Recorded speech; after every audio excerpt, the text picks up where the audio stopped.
talk about. We'll just keep talking. We'll just keep talking. Just keep talking. Talking. For so long. Ow, we're babbling on. We're babbling on.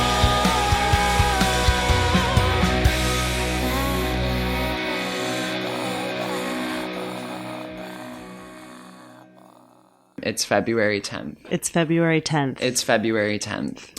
2/10/25. It's 2/10/25. We've been in the new year for a month and a half. I've been loving 2025. It's been great for me. Mm-hmm. And It's been amazing. To be clear, it's not December 28th, It's not December 2024. 2024. It's not. It's certainly That's not the December day that it 28th, is. 2024. It would be reckless to record a podcast It would that be far weird. in advance. It would be weird to without do knowing what's going to happen in the world. Right. But luckily, the 2025 has actually been been really amazing. great. I actually got cast in an A24 movie, Did you? and I got a book deal, Oh my god! and I have a hot boyfriend now. yeah. So February 10th is one of those great check-in points for me. Yeah. February 10th is a great marker of a great year to come for me. I'm pregnant. You are with quadruplets, I heard from your doctor. December 28th was too soon to tell for sure. So I'm glad we're recording this on February 10th. I can go public with the news. It's been 3 months. Because You don't want to tell people before. So it's 3 months. been 3 months, even though it's only been a month and a half. Today is the day that I'm 3 months. When in did you and can go conceive forward. then? 3 months ago. Who's the father? I don't know. It's too many to choose. Too many to choose So from, you're and I narrow. don't care. I'm raising. I don't care. The baby alone. I will help raise one of the 4 quadruplets. All right. The other 3, I'll pick. I just can't take that on. It takes a village, so thank you. Village. Happy Valentine's Day season. The worst holiday.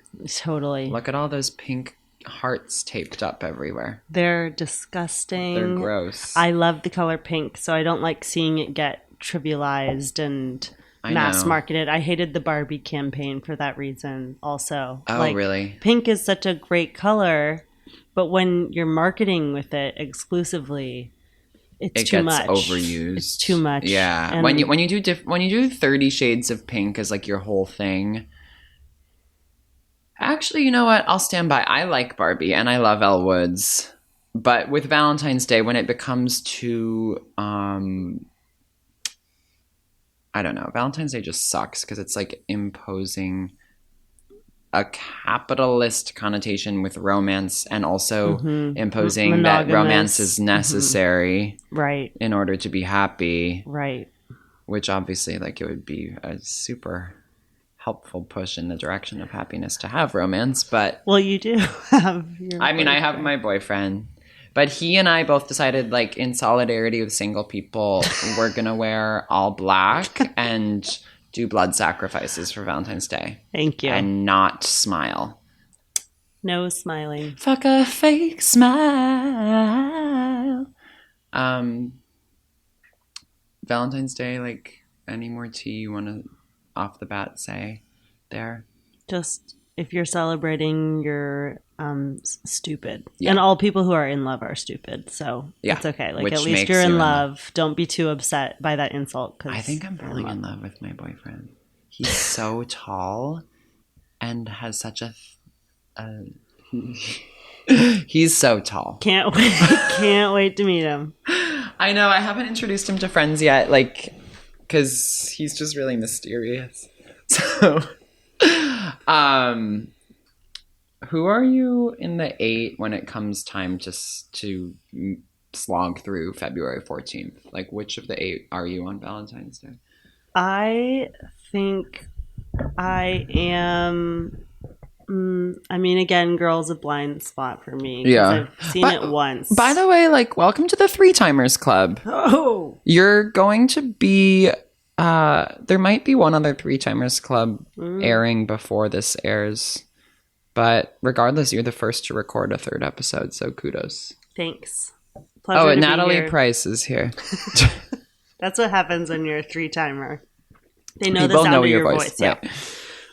I am relating to probably. I'm thinking of all the girls on Valentine's Day. Yeah. Well, as a refresher, in the movie, you do get to see them on Valentine's Day. So Samantha is making sushi, throwing it at Smith Jared.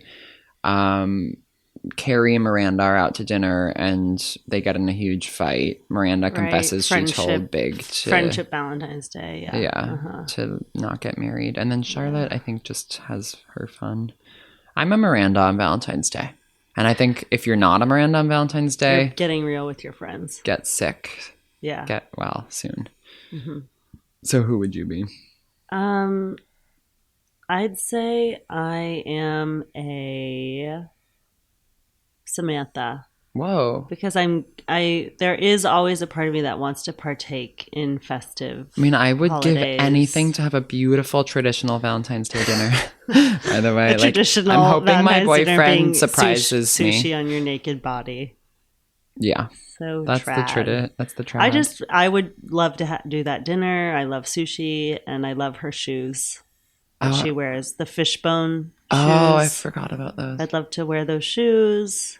I'm totally thinking about a Valentine's Day I had in the past that was so romantic.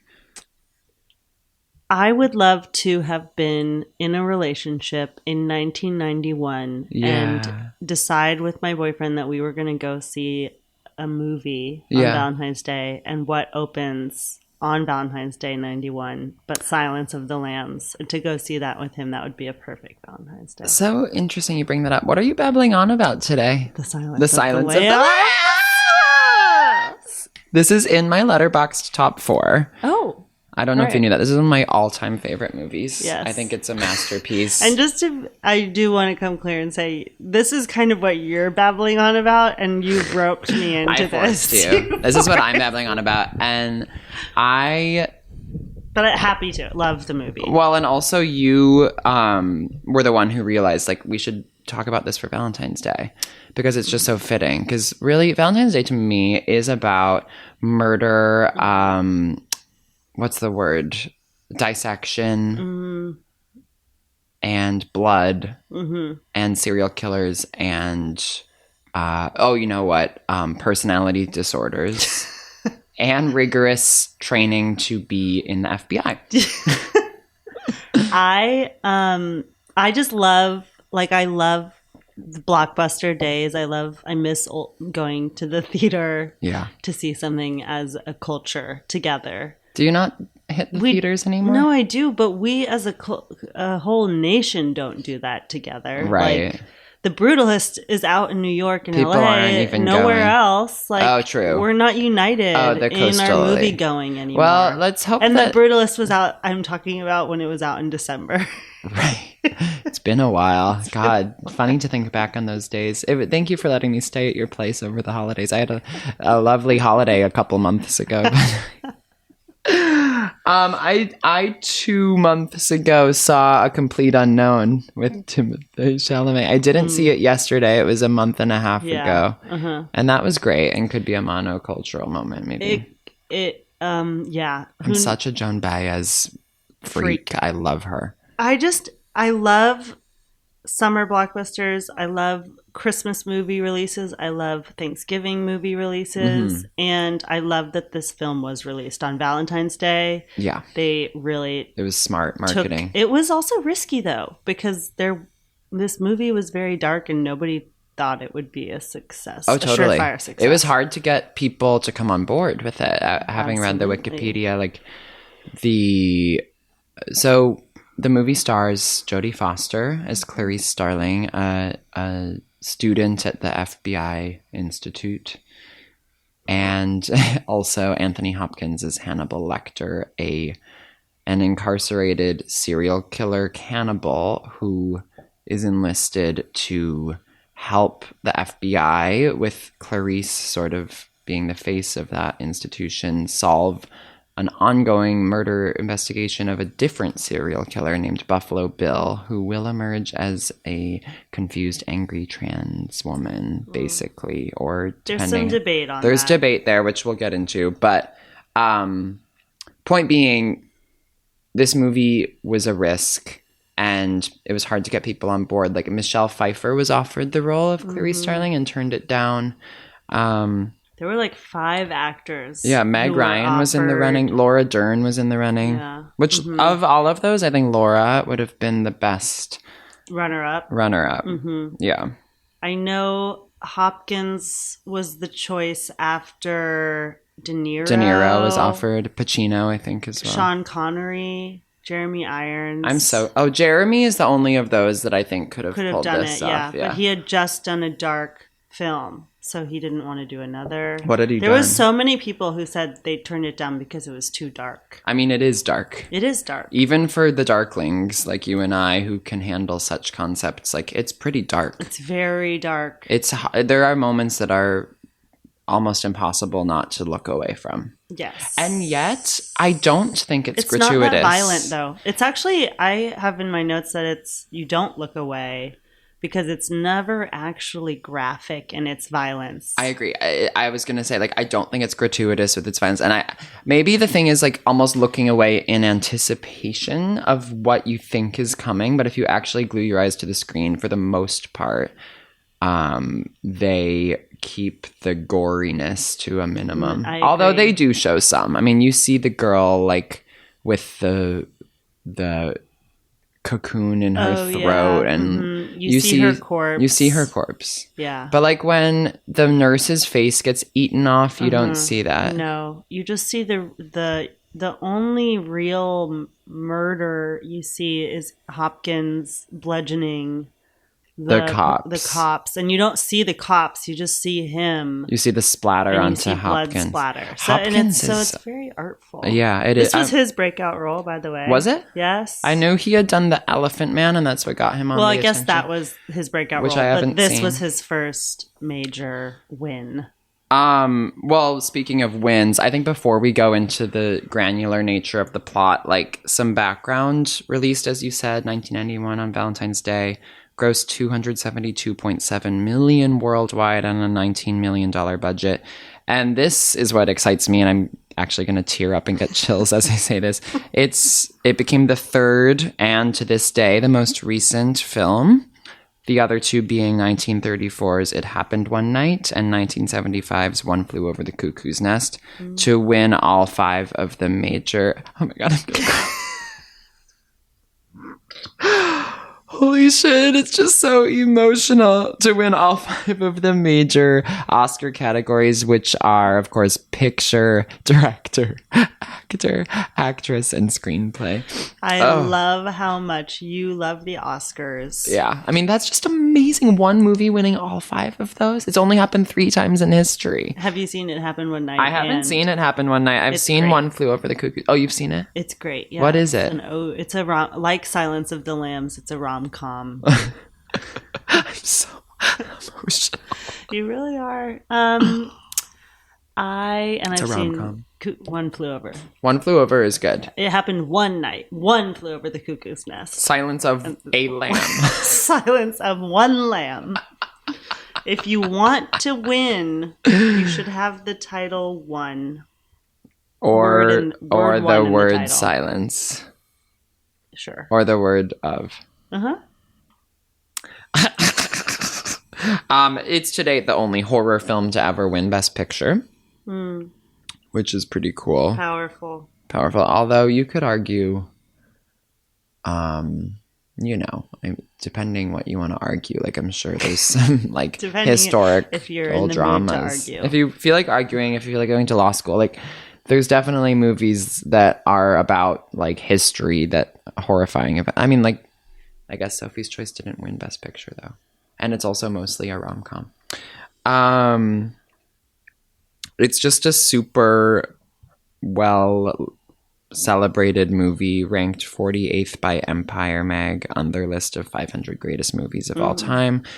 AFI ranked it the 65th greatest film in American cinema history. It's It's a huge deal. Hannibal Lecter, huge villain who has like so many spin-offs. Today even there's a spin-off. There's spin-off TV shows and films, and this is an adaptation of a book by Thomas Harris that was, I think, one book in a book series, not even the first book, adapted by Ted Talley. Yeah, it's a huge phenomenon, this.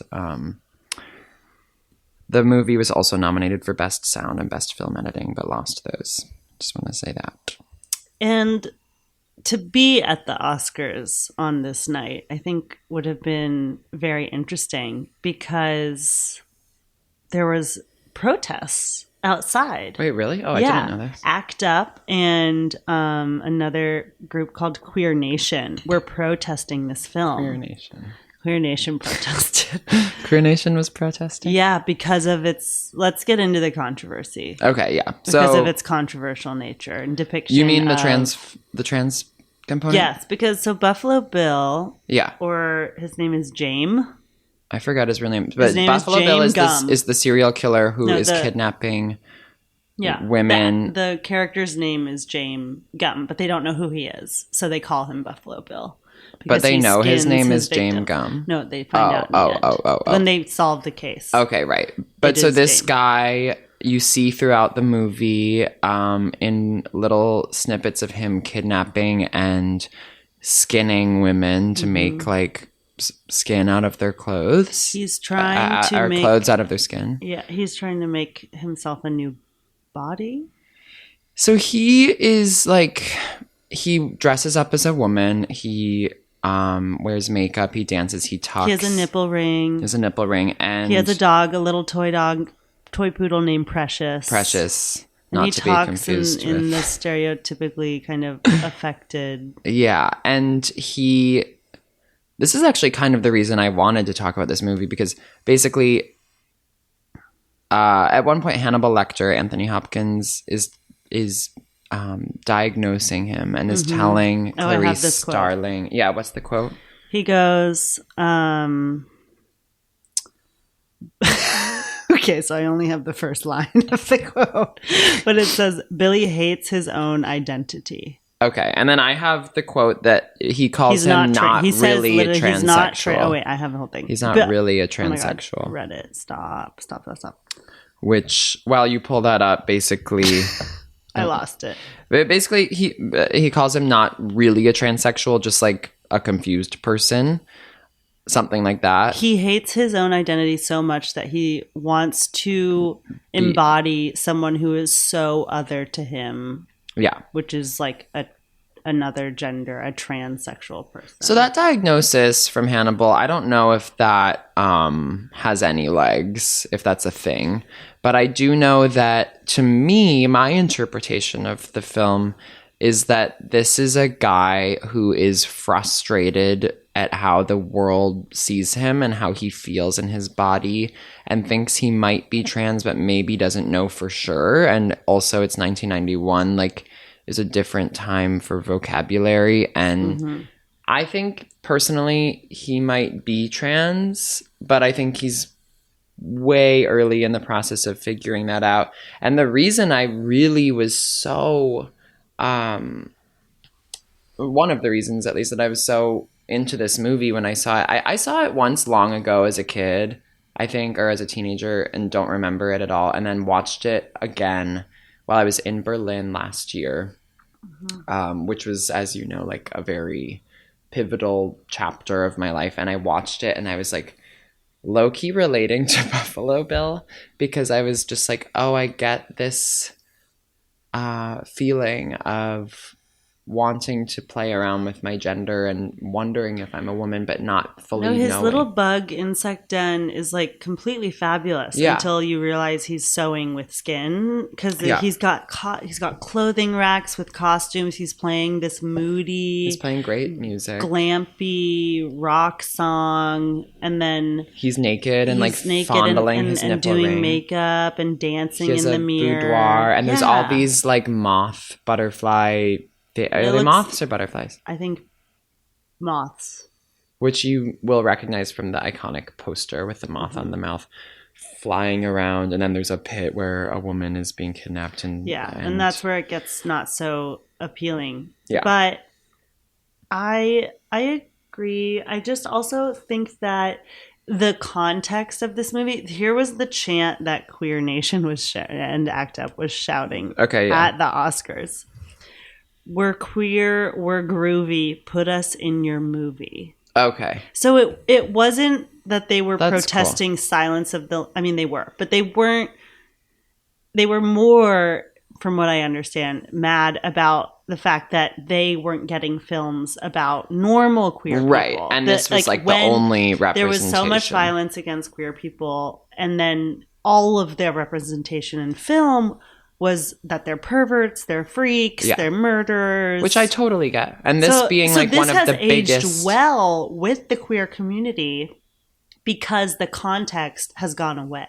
That audience has shifted. So now that there is positive representation of queer people, this is a really interesting nuance. I agree. I would say I was poking around like Reddit and online and reading a few different articles, and everybody pretty much agrees like it stands up because now it has this campy exploration of queerness. Braver. Babbling on. But yeah, the context of it at the time, according to Wikipedia, a big criticism was it's one of the most significant and impactful examples of pop culture trans misogyny and encourages disbelief of trans people's self-identification. Now, I, truth be told, would need to research more to understand the first part of that. What was the first part? That it's an example of trans misogyny. Okay, so I hate like I guess just I don't exactly know what that means. Honestly. Hatred of trans women, deep hatred of trans women. From I guess like a sort of male hetero. I think just in that the villain, the murderer, is a trans woman. They're saying or exhibits qualities of a trans woman, and then also even though in the film they say she's not or he's not trans. He's just confused. Well, and that part, I think, is what encourages the disbelief of trans people's self-identification, according to these critics at the time, which I find that to be a really interesting thing to show because, I mean, I don't want to encourage people to encourage disbelief of how people identify, but I do want to encourage, like, the exploration of it being a complicated and nonlinear process to figure out your gender for many of us. And so I'm writing this book that I haven't touched in a really long time, but I'm hoping... Actually, it's February 10th, right? I've been working on it hard the past couple months. You took a break for the holidays and then you went back to work. I actually am making huge progress on it. And when I was in Berlin... watching this movie, I got really inspired and like paused the movie halfway through and wrote out this passage. There's a cat in the background. No, the cats are gone. I gave away my cats. Oh, that's right. I remember I gave them away mid-January. Yeah, so it's been almost a month of cat free. So there's just like a ghost of a cat making a noise in the background. But yeah, I just was really inspired by this movie, particularly at that time. Oh, is the ghost of the cat gonna haunt us? Yeah. Okay. You were inspired. This movie was inspiring. This movie really inspired me, and it's so gripping that, like, it's a miracle I was able to pause in the middle of it. It really is. I didn't want to stop when we watched it. I also will say that...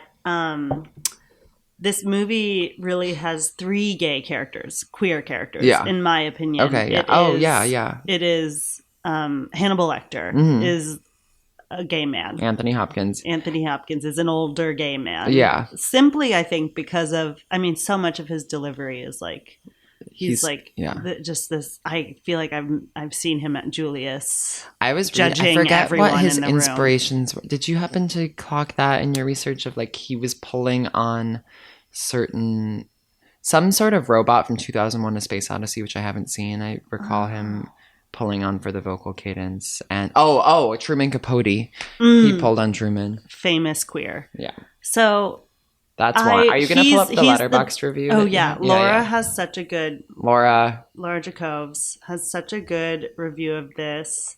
If you haven't checked out her Letterboxd... Who's Laura Jacobs? She's a friend. Oh, okay. I don't know. Shout out to the queen. Shout out to the queen. There's 3 gay characters. You're saying Hannibal. You're saying the trans of Buffalo. Yeah, I do think he is queer. Yeah, queer at the very least. At the very least. Okay. And then, yeah. Laura bravely says, takes a stand and says, the 3 queer leads, lesbian cop, Jodie Foster, old queen behind bars, and newly out trans lady making a scene, understand each other on a deep psychic level. I mean, check out Laura. Her Letterboxd.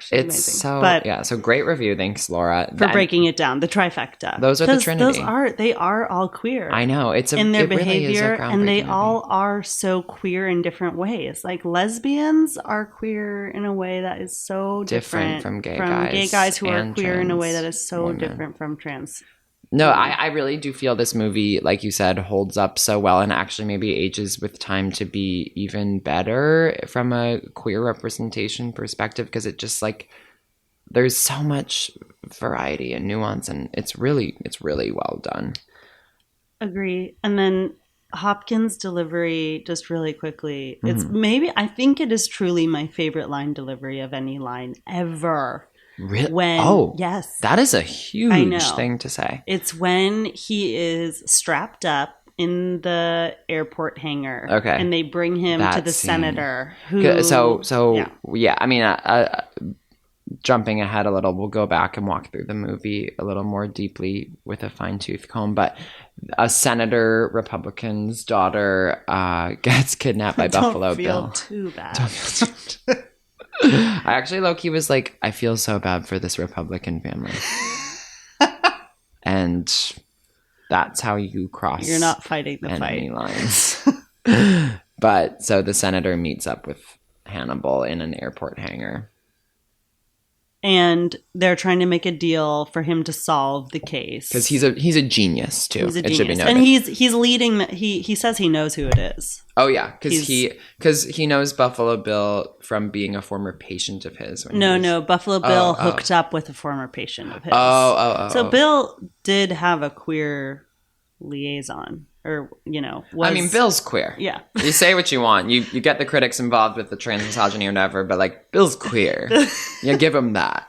So Bill was dating. Hopkins believes that he was dating his patient who killed himself. Yeah. And the patient's head is in the storage unit. Okay. Yeah. How did the head end up there? He found it. Whatever, yeah. Scene. Hannibal did it. He collected it. Okay. Wrongly, not correct. By the way, obviously Doctor, at this point in podcast proceedings. history, like, spoilers will come. And I'm against spoilers. So I recommend, if you haven't seen the movie yet and you don't want it to be spoiled, go watch it, then come back. Mm-hmm. But some people don't care about spoilers, so fuck it. And hopefully you've seen this movie. It's iconic. Anyway, right. We try and choose projects that most people have seen. We're trying to get listeners. Yeah. Share. Well, at this point in the process, February 10th, we've actually gotten... we've hit 1 mil? We've hit 1 mil, and we've been picked up by Spotify and HeadGum in a bidding war. And now they're kind of handling... And also, it's a video. No, like, there's cameras rolling. I'm just so comfortable on camera that I didn't even notice. So, wait. Queerness. What were we talking about? You were saying... the best line delivery is in the hangar. So, the senator's daughter's gone missing. And he, basically doesn't help solve the case as much as he said. Mm-hmm. And the senator is I think he's withholding, and then the senator's like, fuck you, you're a monster. Yeah. You'll never see freedom. This whole deal was a sham. The senator is cunt, by the way. She's a cunt. As far as Republican senators go, it's hard not to say cunt with this woman. If she were a real politician... There would be conversions. There would be purple states. But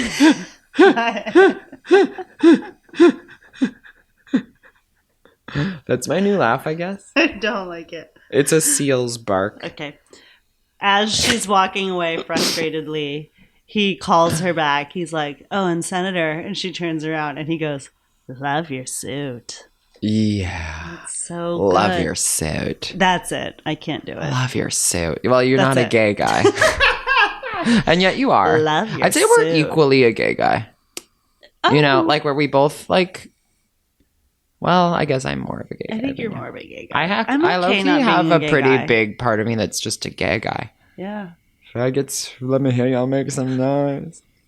Okay, right. So yeah, that's my favorite line delivery everywhere, anywhere, Everywhere. everywhere. That's my favorite line delivery everywhere. Put it everywhere. Okay, so Because Broad- it's so unexpected too. This movie goes between like grotesque little moments and crime-solving movie. yeah. It goes It's between so, them so well. this movie, like, yeah. I love also when Jodie Foster's walking down the super intense psych unit where it's like the craziest meeting people Hannibal are. for the first time. And there's one who's like, "I can smell your pussy," yeah. and I'm like, No, "Oh, it's- that is that. If I were walking somewhere and someone said that to me, that is the line that would make me feel the most insecure. Well, I and mean, that guy violated. later comes on her face as she's walking Yeah. by. So let's go back to the beginning. We don't have to cover every beat per se, but I did write down a lot that I feel we must get to. We watched this movie 4 months ago now, Right. not So 2. forgive us. But For any it errors. opens with, it's directed by Jonathan Demme. Let me just say that for the record. It opens with a really cool font, and then it opens with Clarice Starling, played by the indomitable Jodie Foster, who had recently won her first Oscar for a movie about rape called The Accused, I believe, and then goes on to do this and wins her second Oscar. She's unbelievable. She's not only strong and extremely intelligent, but happens to be strikingly beautiful and stylish. Anyway, it opens with her running up a hill out of the fog, doing drills as she's the hardest working FBI cadet. Which, by the way, the FBI allowed them to film on their actual grounds because they were having a problem recruiting women. Ooh. So they opened up the doors to this was Quantico, their I think, is their You would know campus. better than I, Mrs. Langley.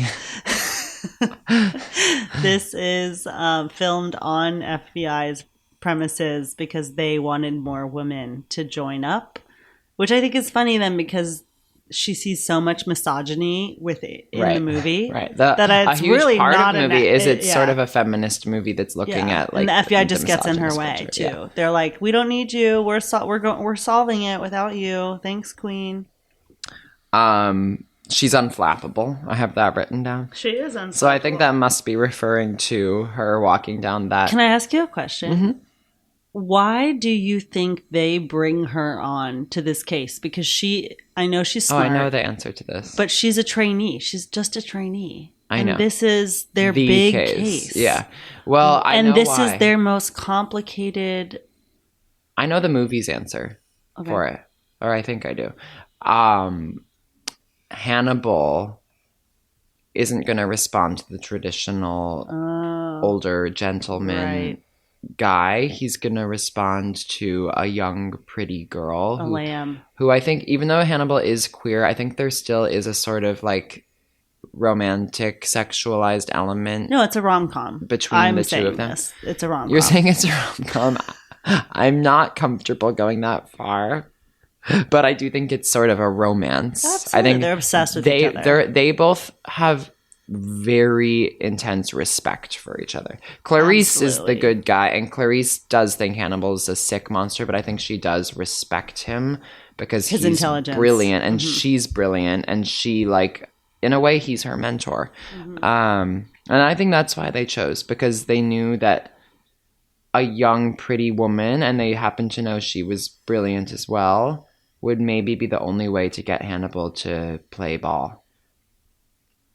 Anyway, Dr. Chilton, who runs the facility that Hannibal's in. He's the real villain in He's this film. disgusting, and it just goes to show the state of the mental health industry. Yeah. And bureaucratic red tape is hell on earth. Let me say that. Well, he looks down on his patients. He has the opposite approach of Clarice. Yeah. He sees them as Clarice respects. unworthy of his true empathy. Yeah. Which is going to close the door on getting anywhere with them, obviously. I forget. There was another movie that I believed Chilton... Oh, it was You've Got Mail. They referenced Chilton dying. He's a rom-com staple. Clarice says, "Then I would have missed the pleasure of your company," to Hannibal. She's playing ball. Meet's cute. She has an oversized blazer that hunted straight to the stratosphere. Her style in this is amazing. It's so classic. I mean, you on Jodie, like, Natalie, go for Jodie. Like, she's everything. You've been a little bit mum about the queen. I think she's phenomenal. She's so good. She commands the screen. I love how she is effeminate in a way that is all simultaneously that no other lesbian has ever been masculine. She just is able to be straddle femininity. Yeah, she straddles masculinity. Both. She's butch and yet she's like hyper femme. She's hyper femme. It's like she's just amazing to watch. Yeah. I'd watch her do anything, and I think that speaks to her star power since a child. Like, she has had this. I mean, she got her first Oscar nom, I think, for her film debut in Taxi Driver. Am I tripping there? Am I on glue? I don't know. You know the awards better than me. I can't recall, but I seem to remember she plays like a 12-year-old prostitute in Taxi Driver, and I think she got an Oscar nom for that. And she's dressed like, I think her performance is so mesmerizing in that too, because she looks like the perfect girl. Like, she's blonde, she's got gorgeous hair, she's got wearing these high heels and little booty shorts and halter tops, and yet she's like got a swagger of like she's so fucking cool. There's no one cooler. 50-year-old lesbian. Like, she's always had this swagger. I need to like sit at a bar and throw back whiskey shots with Clarice. Yeah. Okay, see if you can identify who I'm talking about when I say these next words. And then there was the issue of her. And your context is that we're going chronologically. Okay. I think you're talking about the girl who goes missing. No. Okay. I was talking about Hannibal when you arrive at his cell standing in blue. Isn't he standing in white? I have written down Hannibal standing in blue, but no, he wears it's white. Been 4 months. It's so unnerving. He's wearing white. He always wears white. Why did I have it's so blue? Scary. Maybe it was an autocorrect. Blue light. Yeah. Maybe there's a blue tint to the room. But like when we say the phrase, and then there was the issue of her, we're obviously referencing Lana, and we're obviously using that phrase with quite liberal abandon. But here's one of the most crucial times where that phrase really applies, because it is. And then there was the issue of her. Like, there's her being Tony Hop. Tony Hop. Who changed everything. This changed every villain ever. If this movie happens today, I would think they might have run Anthony supporting, which would have been a grievance.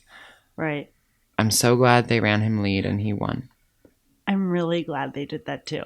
I'm disappointed that Ted Levine, who played Buffalo Bill, didn't get a nom. Oh, I agree. I feel like he's amazing. Spoken about. He's amazing. He's unbelievable. And I think it's just because there was controversy. Like, I really feel like the Academy wasn't ready to be like, this is acting.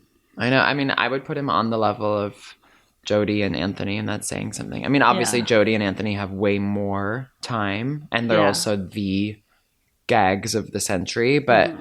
What's his face? What did you say his name was? Well, Tony's not in the movie that much. Anthony? Yeah, he's in it 25 minutes. Is that right? Uh-huh. He has 4 scenes with Jodie. No, that's not true. That's what I have written down. Well, it's under 10.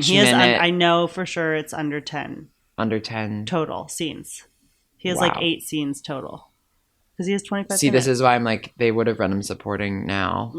Because they would have been afraid. So technical now. Last time they nominated with gut and feeling. Although they did nominate Olivia Colman in lead. And you have to give them their props for that.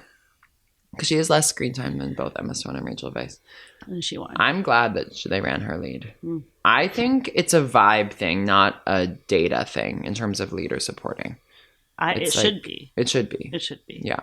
Do they hold it? Like, in the case of Elphaba and Glinda, I really do think they're co-leads. I agree. It's but a story of friendship. I don't have as bad of an issue with that as some might of supporting. If you think Elphaba is lead, then I just think you're not seeing the point of the story. Yeah, you're right. You're right. That's a problem. That's a co-lead sitch. Anyway, that is something that we discussed extensively already on the Wicked Roundtable podcast. Yes, which came out already. And was a smashing recorded. success and is what got us the... I think. Yeah, you were on. So you're actually in the quadruplets club. I misspoke earlier. Right. Because Wicked Roundtable came out in Jan. Yeah, it did. Amazing episode. It was so good, and that's what got us the HeadGum sponsorship. God, February 10th, it's so funny to look back at, like, even as recent as December 28th. Because so much has changed. Her blue sweater. Meanwhile, when characters flip through negatives, it's heaven. Negative of film. Oh. So she was looking through a microfiche, I believe, at one point. Do you know the term microfiche? I'm not a photographer. Microfiche is sort of a microscope to look through negatives. Oh. Yeah. She's a go-getter. She climbs under the storage. So they go to a storage unit. So there's an anagram situation. Hannibal leads her, which is a little like, how'd you figure that out, sweetheart? There goes the trans misogynist again.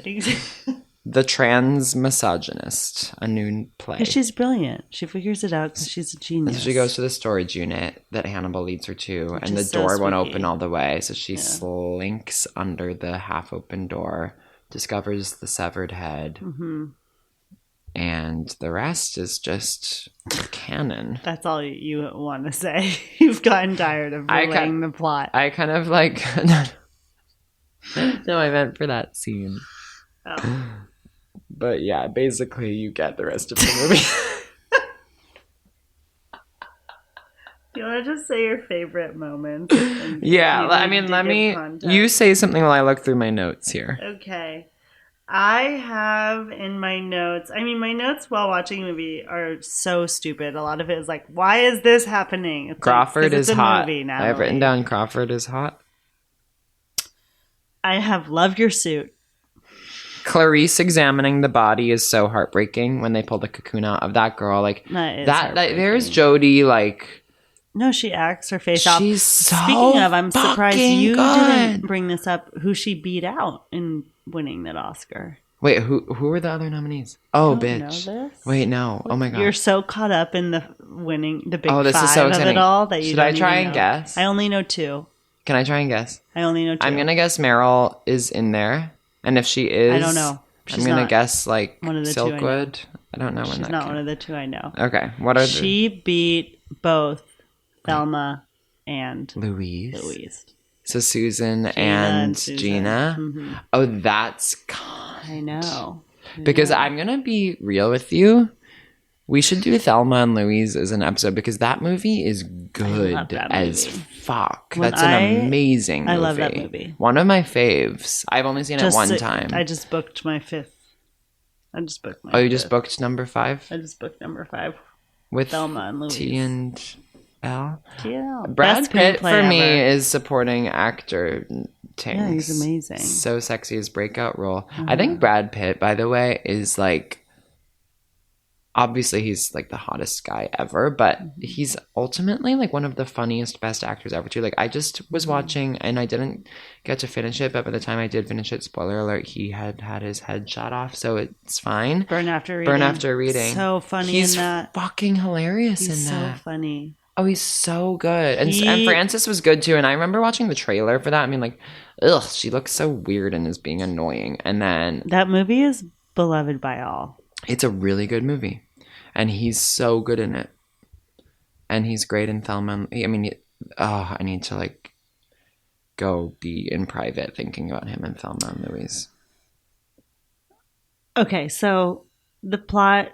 Do you want to keep going through your notes? Or Yeah. Well, at a certain point, they discover a cocoon in this girl's throat, which they'll later figure out is Buffalo Bill is. What do you think about the fact harvesting that these both moths. girl victims have cats? I think women with cats are in danger of being attacked because the cat doesn't do anything when you're getting a cat except attacked. eat your face off after you die. Supposedly. According to Miranda's former tenant in the apartment she bought. I want to say that the butterfly nerds are us. I have that written down. Oh, I love them. She visits these two butterfly experts. Yes, they're perfect. They also have such a joy and a lightness because they're so removed from the case. They're not actually aware even of the specifics of why they are being brought on to identify different moth species. They're in this like nerd heaven in the library late at night studying bugs, and Jody shows up and is like, "Can you help me?" And they're like, "Absolutely." They're so cute. I want to hang out with them all the time. Yeah, they would be so fun to smoke weed with. I have so many notes written down. I went hard on the notes. Warning, you might want to cut this, but I just want to say that I'm not really interested in cutting anymore. The casting of one of the nerds, he has a lazy eye. Like which I don't, by the way. When do you see that type of like? I have not seen an actor on screen ever with a lazy eye. I know, and I don't have a lazy eye, so that's why you will see me on screen. I just like that they cast somebody who. No, I think that's cool as fuck. I don't know. No, totally. And lazy eye, by the way, we need to normalize, like some people do have lazy eyes, not me, but some. And to see it on screen is awesome. And he's such a like lovely character. He's cool. Now, pivoting slightly, just to burn through some of these notes, Hannibal says that the significance of the moth is change, caterpillar to chrysalis. I also have written down transsexuals are passive, which is either part of the quote or not something that I believe to be true. No. That is a quote from Jody. That's a quote from Jody because it's her saying it's not. These are not done by a transsexual person because they are not violent. Oh, cool. Which is kind of her. True. That's kind of tea. Like it is true. She's like, it's not transsexual. She supports trans. Also, I have written down the quote here. It's Billy is not a real transsexual, but he thinks he is. He tries to be. And I have written down that tea. And then I have written down 3 major centers to do transsexualism are Johns Hopkins, Minnesota, and then that's all I have written down. These notes. Was that a quote? Oh, because she's like, go to these centers to try to find. Which I'm like, wait, so where are they? Just so I can put that on my pad of paper. Johns Hopkins, Minnesota. Like, where do we go to get some things squared away? The nails on the bloody walls of the well. So there's a well. Oh, that is by far the most disturbing part of the whole movie to me that I can't even talk about. I'm gonna be sick. So it's about like women, victims trying to claw their way out of this well that they're imprisoned. Oh, fingernails in general are disgusting to me, and anything that alludes to like nails on a chalkboard or like what's that expression? You're hanging on by your fingernails. Hanging on by a fingernail. Hanging on by a thread, I think. Right. There's an expression that alludes to like someone hanging on to a rock or a cliff by a fingernail. It's not which low key AKA I'll like be you're able not to very do in secure. a few months because I'm building up my finger strength at the rock climbing gym. But not by your nail. No. By your finger. I keep ripping my nails off. Nails break. Oh, by the way, you just came back on February 10th with new nails that are red. They're sort of blood orange.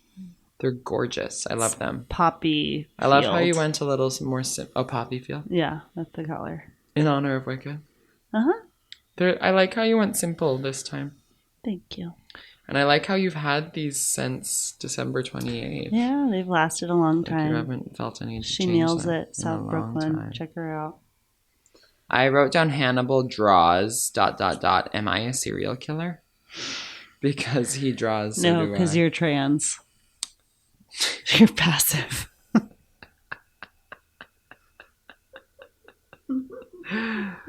I actually sort of burned through a lot of the anger, social acceptance, sexual frustration. I wrote down. I think one thing I just wanted to bring up is like incels, that the anger that comes from like feeling like you're not getting fucked, like low key.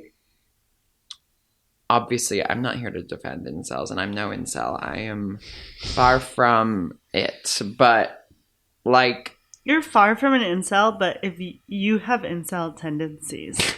What do you mean? You can get worked up about not having sex. Yeah. In a way that is incel-like. But you are not in celibacy. No. I'm involuntarily. I'm not involuntary and I'm not celibate. You're neither of those things. But I just think it's an interesting and worthwhile topic to bring up, the concept of like the anger and frustration that comes out of someone like not having their sexual desires fulfilled. And I think honestly, incel or regular person or whoever you are, like in a way, deep down, if we're willing to peel back the onion layers and do the damn self-introspection, like anyone can kind of relate to that feeling in a little bit of a way. Of like, I want to fuck this person, or you get where I'm at? Absolutely. You get my tea? Yeah. Okay. So I have another line read. Please. That I proves also had that written Anthony down- Hopkins is And Senator, one more thing. a Love gay your man. suit. Is a gay man in And this I film. wrote down too. Old bitter queen. Okay. This is what he says to Jodie when he first meets her. Okay. You know what you look like with your good bag and your cheap shoes? You look like a rube. What's a rube? Like an idiot. Oh. Yeah. I said, what a read. He's The faggy. library is open. Drag Race wants a word. RuPaul calling. Someone get Benny in here. We're Hannibal talking Lecter. Drag Race. The house. So, yeah. There's not a dull moment in this film. They had a moth wrangler. They did? Yeah, for all the moths. For all the moths. And they were filming somewhere it was very cold, so all the moths died. Just, movie making magic. You never think of the those moths things. died. That sucks for the moths. Or they just froze. To go, okay. Basically, plot wise, I think we end up at Buffalo Bill's house in the end, jumping forward a lot. Like, Clarice ends up stumbling upon Buffalo Bill's house, which is where the senator's daughter is being kept in a well, and she kind of realizes that she's found the serial killer, and we end up going into the like scariest, most This is the propulsive scariest scene ever. 15 The night to 20 vision. minutes. I don't know how long it lasts, but it feels It felt long. like 15 minutes. Which usually when I watch older scary movies, like I remember the build up for The Shining. It was like, this is the scariest movie ever. And then I saw it and I was like, it is unnerving and it is unsettling. But I was never worried, really. I only saw part of The Shining, I think. I don't think I've ever seen it all the way through. So good. And I watched it in high school when I was at this art illustration summer program at School of Visual Arts in New York, and the people in my suite were playing it, and I remember like being afraid to be watching it because I was like, actually no, that was Clockwork Orange. Never mind. Anyway, older movies that are deemed scary, I feel, because we are so desensitized towards so many things, violence especially, don't hold up as actually being scary. No, but this does. But this scene with the night vision goggles was absolutely terrifying. Oh my god, it's pitch black in this house. I think this is you can't do filmmaking better than this. Like, No. it's so exquisitely done. And there's the barking and the screaming and the darkness. And you're just watching her like helplessly fumble around, and you're like, oh, like stand up or it's so fucking do something, but there's nothing she can do. I know, it's so fucking scary. It's Because so she's good. in the dark. She's so good. She's so She's good. so in that scene. she's so She good. actually finally seems scared, Yeah, which you don't see the whole movie. No. And then finally she is like The trembling only other in time the you dark. see her scared, this is a good segue into, I want to circle back to kind of the point of no return of this movie is when Hannibal only agrees to help her if she tells him about herself. And so she starts unfolding her orphan backstory, which is another part of this movie. And the title, The Silence of the Lambs, comes from, which I didn't put this together when I Very was a kid poetic. watching this, but it's beautiful title and haunting title. And she's an orphan. Her dad dies, who she loved, and she goes to live with some other her uncle, on a farm. And there's these lambs that are up for slaughter that are screaming. Mm-hmm. So she takes one of the lambs to save it and runs as far as she runs to the town with She this runs lamb. towards town, but it's so heavy. Yeah, so she like And basically, can't when the get lamb away. stops screaming, we get the title, Silence of the Lambs. And that's what she's chasing. The silence of the lambs. Oh, that's what she's after. Yeah. And that's what's propelling her career. Is to silence The lambs. of the lambs. And by that you mean like she wants to end like the violence, killing. Yeah, violence, killing. She wants to end that. The stuff. movie ends with Hannibal calling her, and like all good rom-coms, it ends in the Caribbean. it ends in the Caribbean with Hannibal saying, "I'm having an old friend for dinner," and then you see him. And in case anyone didn't catch that, I'm having an old friend for dinner, not I'm having dinner with an old friend. And you see him walking away into the street in the Caribbean, following Chilton to go eat him. And I just have written down, Clarice runs into frame to begin the movie with the opening credits. And then as the credits roll at the end, Hannibal's walking away in this long shot. And for me, I wrote down just, yeah, that's a two-hander. Like, despite him only being in 25 minutes or whatever the fuck, That's a like, total here we go two-hander. with a two-hander. It's a total two. Like, two-y. talk about a total two-y. Agree. You mentioned a documentary. Oh, yeah, I watched What this is this? documentary. It was a TV documentary that I found on, not even on YouTube. It's on a random like website, and I kept having to reload it. Did you and just have a skip ahead. stroke? Uh-huh. Okay. Do I seem okay now? Yeah, you seem good. Amazing. Except your left eye is falling out of its socket. That's not really. But that That's something happens. else. Okay.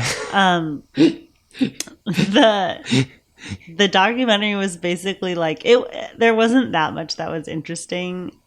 Honestly, it was a okay. lot of like the normal behind the scenes type of stuff. Like, we never thought this would be a hit. Nobody wanted it.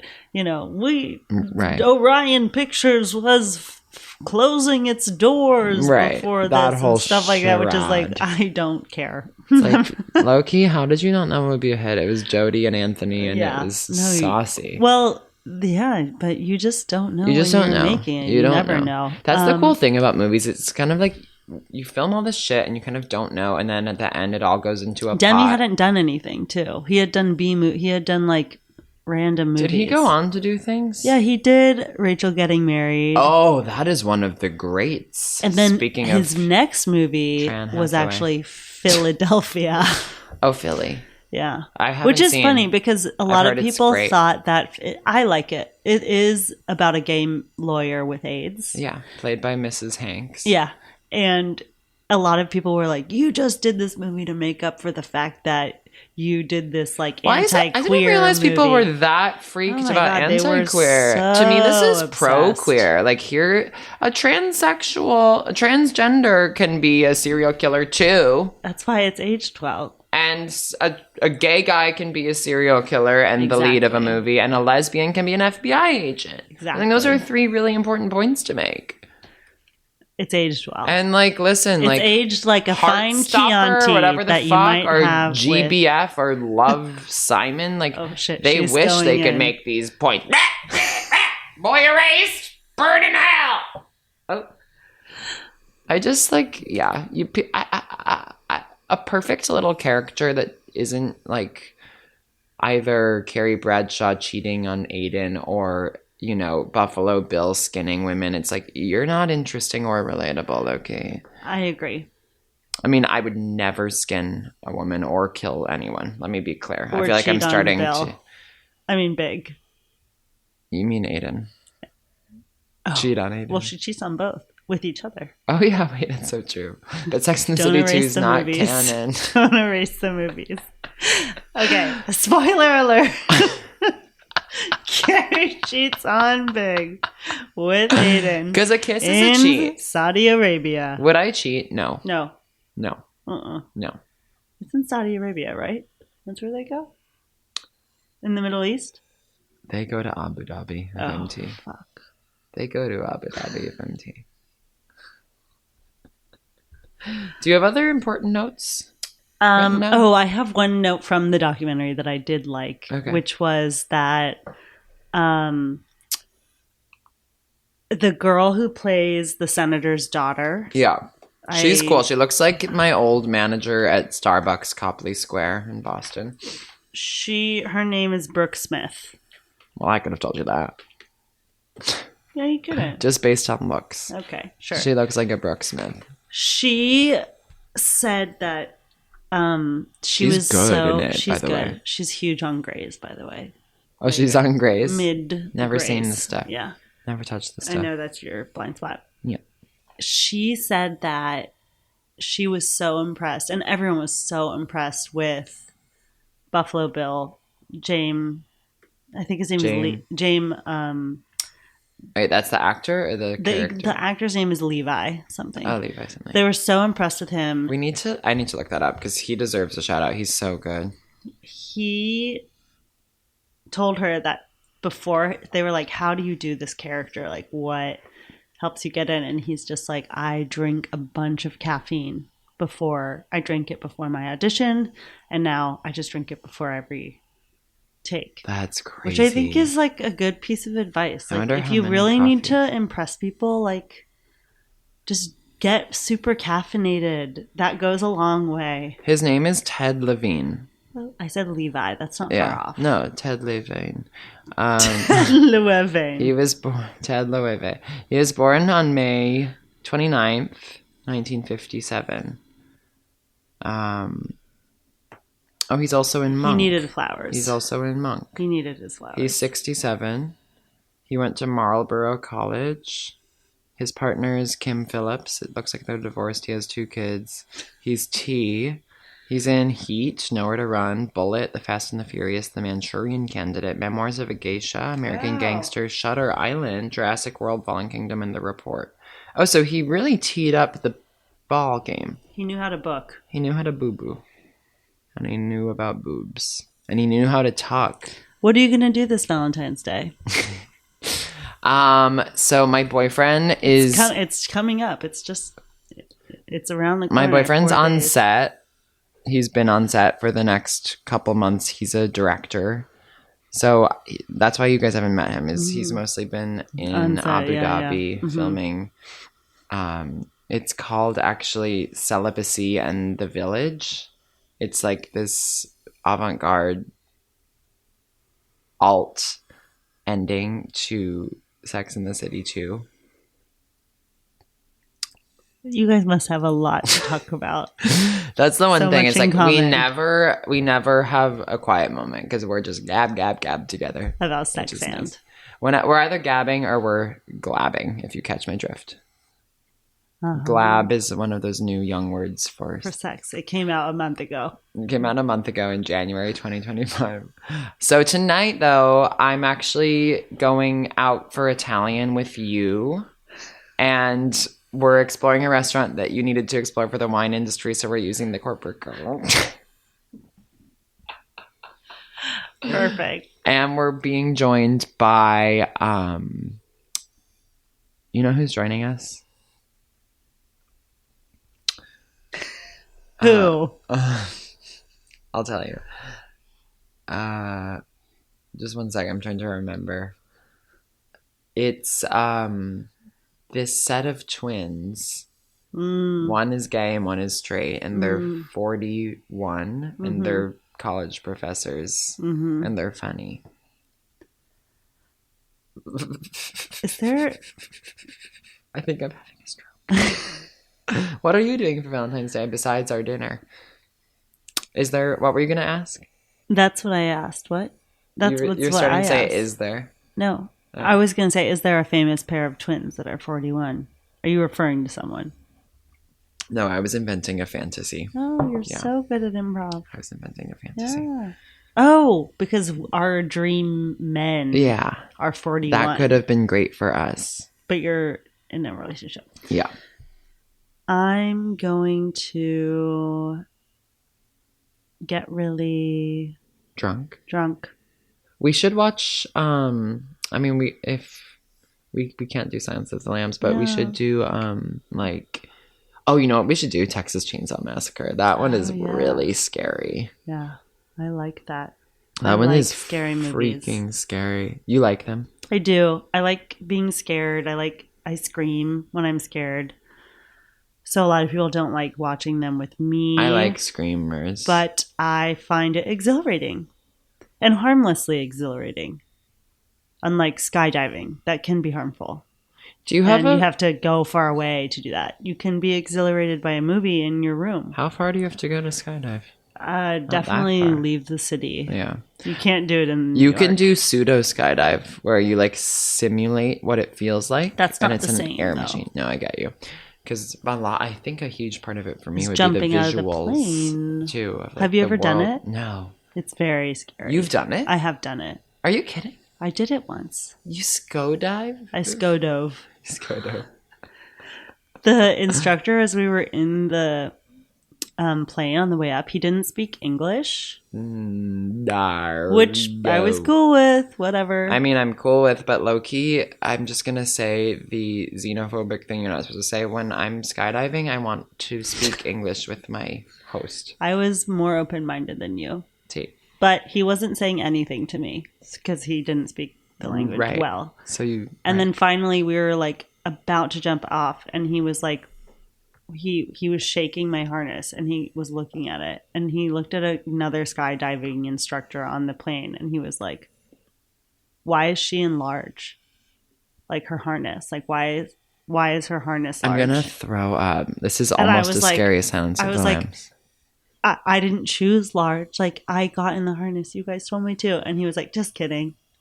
And then we jumped out of a plane together. That's not funny. This is like a recent experience that happened to me about 3 months ago now where it's like, that wasn't funny.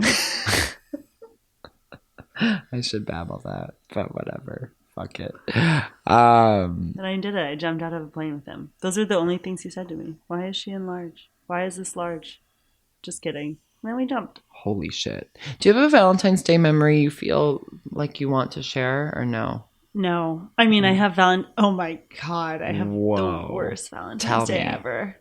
You just will blur the names. I won't say any names. Yeah. But I had a boyfriend at one time.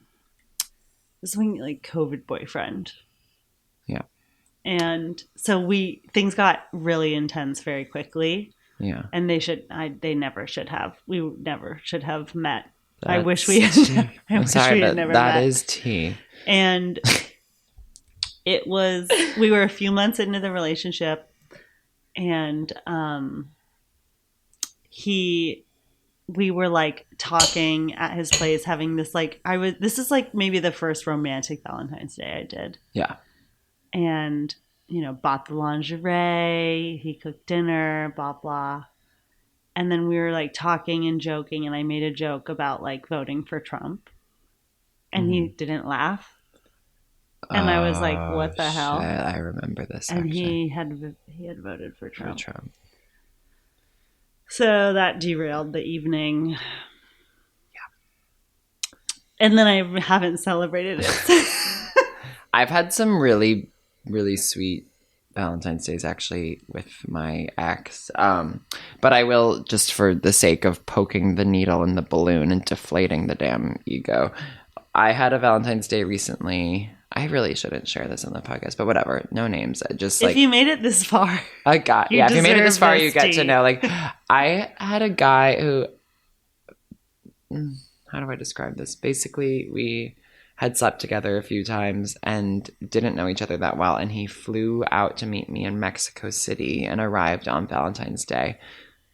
I shouldn't be sharing this, but I gave him flowers and basically it just like didn't go the way I had unraveled. hoped. Yeah, it it's unraveled. just that's what is wrong with this holiday. It's like you can't buy love. You can't buy a celebration of a relationship with someone. You have to work towards that, or it just has to be there. And honestly, if you're working that This is hard, why anniversaries are stupid too. Sorry. I've seen them. Yeah, anniversaries. I've seen couples unravel over anniversaries, and I'm like, why? It needs to just be about having fun and everyday little loving things, each other, little gestures that actually matter. It shouldn't be like, oh, here comes this day. I'd better like build up to this. No, it should be like, here's another day where we're celebrating each other. Spontaneous. But also, fuck relationships. Fuck everything. Fuck Valentine's Day.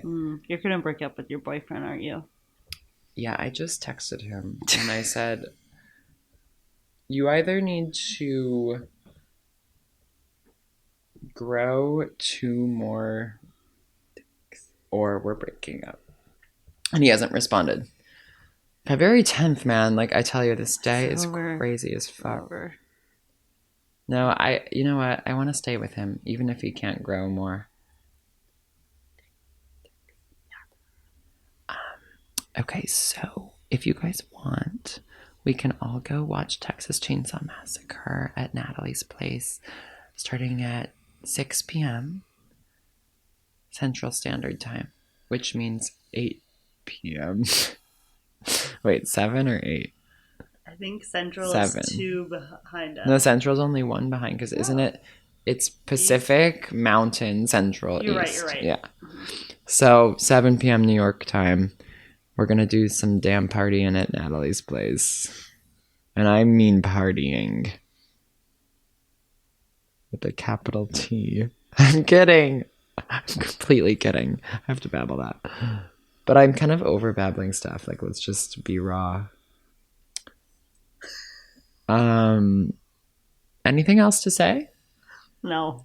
Are you different in the 8? Who are you in this movie? I'm a moth. I'm obviously. Bill. I'm Buffalo Bill. You're Bill. Yeah. I wanted to be Bill. I'm confused. Give him back. I am kikiing by myself. I'm a moth. I have pets.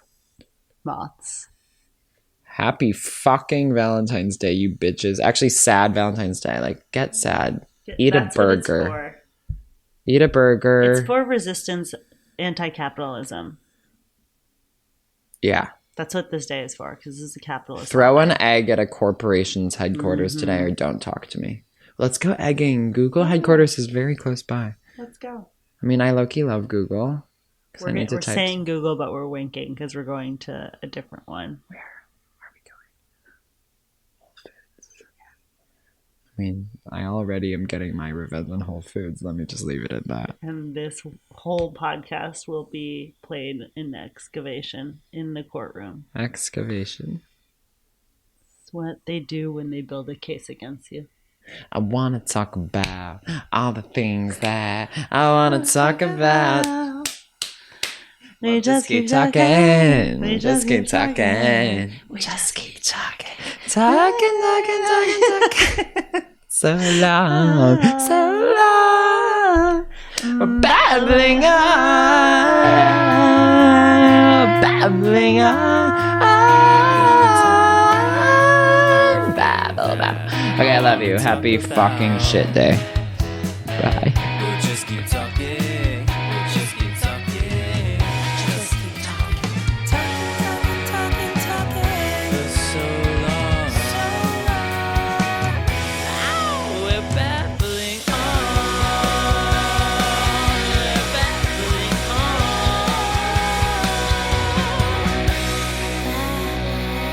Rambling On was created, produced, and edited by song is by Benny Coltoletta, featuring Callie Baker, and is produced by Benny Coltoletta and Jack Gross.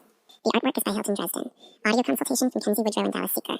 Special thanks to Alec Cohen, Natalie Rotter-Waitman, Molly Montgomery, Nick Krause, and to everyone who has subscribed to Babbling on the Substack and refused to shut the fuck up.